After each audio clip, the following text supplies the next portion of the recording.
Hi, I'm Steve Adubato. Welcome to the Tisch WNET studio here in the heart of Lincoln Center. It is our honor and pleasure to welcome for the first time Carole Radziwill, who is Emmy Award-winning producer, journalist, author, and a cast member on The Real Housewives of New York City. How you doing? I'm good. I'm really just coming out of my election malaise. Was there an election? We're doing this at the end of 2016. I hadn't noticed. And by the way, we were just talking before we got on the air. We will talk about your fascinating career, this Housewives show. By the way, Andy Cohen was here a while back. Really? Yeah, Andy and Bethany. Yes. You're real friends with Bethany. Real friends. Yeah. Off, on, everywhere. She's a great girl. Can you just give me your reaction to the election and its significance? You know, I got to be honest, I went hard. I campaigned for Hillary in Pennsylvania. I was part of a Get Out the Vote campaign for her. You know, me, like every journalist and pretty much every expert and politician in the country, felt like she was better qualified.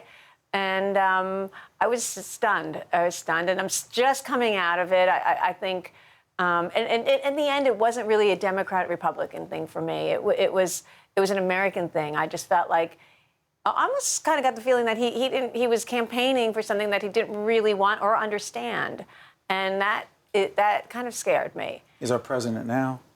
He's the president now, and you know, and I wish him the best, of course, because you know I care about our country and I care about our government and how things work for people who are disenfranchised and you know, like I grew up, you know, working class in upstate New York. I just felt like I'm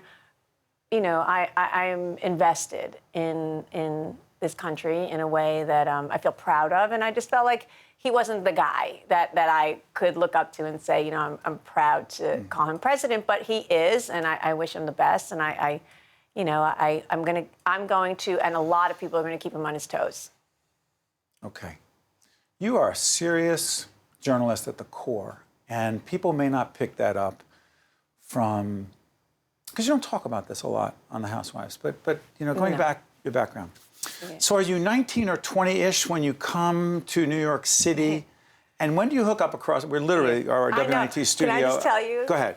What's across the street? Tell people. Across the street on the 10th floor is the office. The first office I had was on 157 Columbus, one block up, but then we moved into the new ABC building, which is right there. And I see my floor where my first office was. What do you remember? You worked for Peter Jennings. I worked I started in a documentary unit called Close Up back in the early 90s, late 80s. And 2020, I was an intern for 2020. And I loved it. I mean, I was, you know, I think by nature and training, I'm a curious person. I'm a journalist in my soul. Like, I think I always was. That as a little girl. I think that there was a time where I wanted to be an anthropologist, although I don't know exactly if I knew what that meant, but I was just always wanted to be where things were happening and report on things and see the world. And you traveled. And I you know, I traveled everywhere. My first big trip with Peter Jennings was to Cambodia and Vietnam and Thailand. And to be honest, Steve, I had never been outside of my small town in upstate New York. Really? Yeah, I traveled from my small town to New York, went to college. Yes, that's me in Cambodia with the what do you remember from this? In the uniform of journalist. I was so young. I must have been 25 when I first landed there. I spent 6 weeks, most of it on the Thai-Cambodian border, doing all the logistics for Peter Jennings, this documentary we're doing on the U.S. politics and foreign policy in that whole region, but specifically Cambodia. And I loved it. I loved every second of it. I loved, I hadn't been outside of my small town ever, other than coming to New York City to go to college. And it was just, I felt like I was so lucky. I was so lucky to be doing something that I was so passionate about and I loved. And it was a 24/7 job.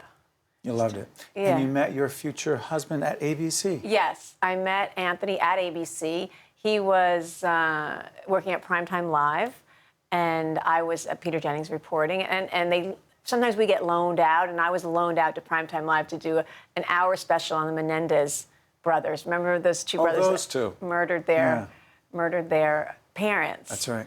And What a story. Yeah, that was a big story at the time.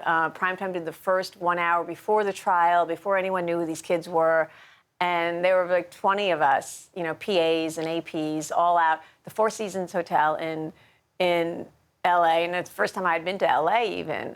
And yeah, it was fun. I just loved it. And I came back from that story and I went right to Louisiana to do a documentary on abortion, the politics of abortion. When did you win that first Emmy? Of 3? Don't say you can't remember your first Emmy. Look at you. No. I mean, because the one that, it was 1994, and I went back to Cambodia to do a story on landmines. And it was an incredible story. And I was lucky enough to win an Emmy. It was magic. It was magic. The guy, Bobby Mueller, who I was profiling, who was heading the whole landmine campaign there, was brilliant television and a courageous guy, a Vietnam vet in a wheelchair, just fantastic guy. Happened to be best friends with Bruce Springsteen, so we interviewed Bruce Springsteen. It was his first and maybe only network news interview, and it was great times. Great times, and you're extraordinarily successful at a very young age. If I can fast forward, 1999. 99. Anthony is cousins with JFK Jr. Tragedy strikes. You were also best friends with Caroline. Yeah, his wife. His wife. The horrific events take place. They are lost.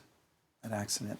You were so close to them. Yeah. You were close. The four of you were. Yeah, you know, my husband had cancer for a long time. It was 5 years, and as you know, and our world got a little smaller and smaller, and he was very, at the time, very private about it. We didn't tell a lot of our friends. And you know, Carolyn and John were really the two people we depended on. And especially that last year in 99, we were living in Anthony and I were living in Martha's Vineyard. And at John's home, what used to be his mom's home. And we were spending the summer there. Anthony was, you know, not doing well, but we were just enjoying the last few weeks. And, you know, that was an unbelievable, unspeakable turn of events that no one would have predicted, and certainly was a very difficult summer, difficult time for me. And then Anthony passed away just 3 weeks after the plane crash. And you wind up writing about it extensively in your book. And I don't want to give short shrift to any of this, but help us understand this, because many people, a different group of people know you from the Housewives. Go back. Mm-hmm. If you could say one thing to folks who are struggling right now to get through the incredibly difficult times. Yeah. It's not any one thing. I don't want to trivialize any of this. How did you get through it? You know, I wouldn't, you know, I did all the things that they tell you not to do. I, you know, quit my job at ABC. You did? Yes, I took a leave of absence, and I went back for a little time to cover the Afghanistan war. But then when I came back from the war, I left altogether. And I sold our apartment. I was living on 82nd and Park. I sold our apartment. I quit my job. I moved down to the Lower East Side. I kind of isolated. But you know what? And I think it's what I had to do to make sense of what had happened. And oddly, I didn't start writing until 2 years later. And the motivation was really because I was forgetting things. I was remembering times we had spent. I'm like, wait, did we go there or there? And I just wanted to write it down for my own history, because I thought, I knew at the time I was 34, I was going to have a whole other life, a whole different life. But I knew this was an important part of what would become my life, and I wanted to remember it all. And that kind of became the bones of What Remains. I sat. The name of the book. The name of the book, What Remains. Yeah. And for me, it was what I needed to do. And I don't say, it's difficult to write, and at a certain point, I realized I might have some talent for it, but it was a job. And then after I was done with the manuscript, I thought, well, maybe I should publish it. And sort of I came at it backwards.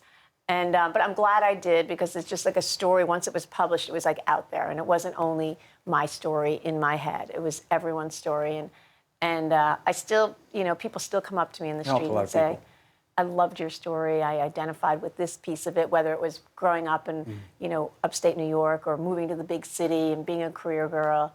There's a lot that people identify, or taking care of a sick parent or a sick husband. Let me ask you this. My wife and I do watch religiously. It's research for me, as you know. Yes. Not entertainment. I'm joking.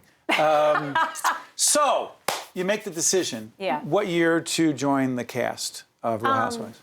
Wow. What year? It was 5 years ago. Okay, so you joined the 5th season. Yeah. Because? Given everything you just said.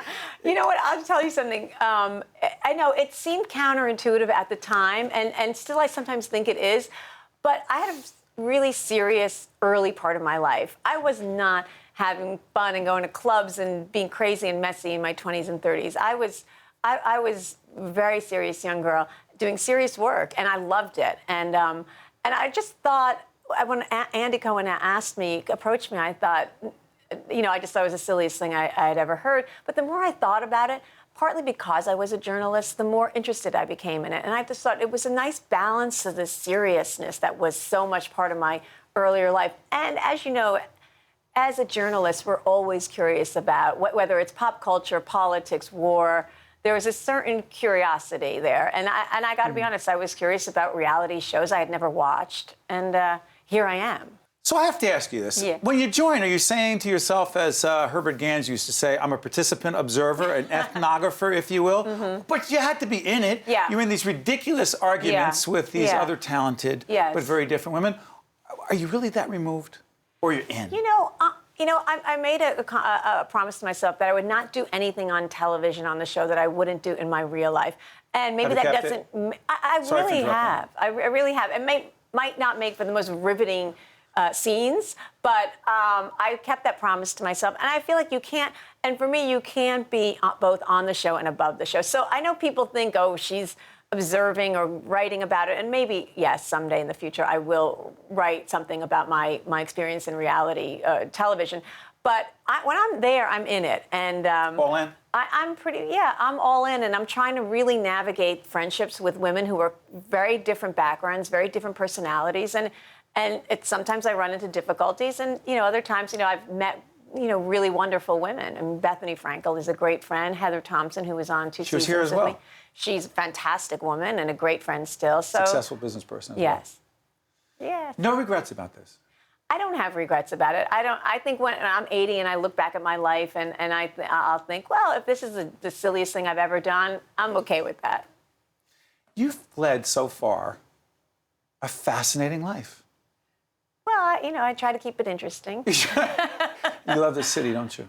I love the city. As a little girl, we used to come into the city on the weekends, and I just fell in love with it. And I just felt like I knew I could there was a place where you can come and reinvent yourself. And just like lots of little girls all that living in small towns all across this country, you come to New York and you can reinvent your life in a way and make dreams possible. It is really true what they say about New York. And even though you love Bravo, you just told me before we got on there, you love PBS. No, I love PBS, of course. I mean, they're the only ones that are doing some real serious journalism. Just wanted to make sure. Carole Radziwill is an Emmy Award-winning producer, journalist, author, and cast member of The Real Housewives of New York City. 9th season? Wow. I know. Well done. Congratulations. And thank you for joining us. We appreciate it. Thank you. Thank you for having me. It's our an pleasure. honor. That's our honor to have you. Stay with us. We're right back right after this. One-on-One with Steve Adubato has been a production of the Caucus Educational Corporation, celebrating over 25 years of broadcast excellence. This special edition of One-on-One with Steve Adubato is brought to you from the Tisch WNET studios at Lincoln Center. Funding has been provided by Summit Medical Group, St. Peter's University, Suez, MD Advantage Insurance Company of New Jersey, the New Jersey Office of the Insurance Fraud Prosecutor, the Russell Berry Foundation, And by the Give Something Back Foundation. Promotional support provided by NJ.com. Small news, big news, true Jersey. And by the New Jersey Chamber of Commerce, the statewide voice of business in New Jersey. Transportation provided by Airbrook Limousine, serving the metropolitan New York, New Jersey area.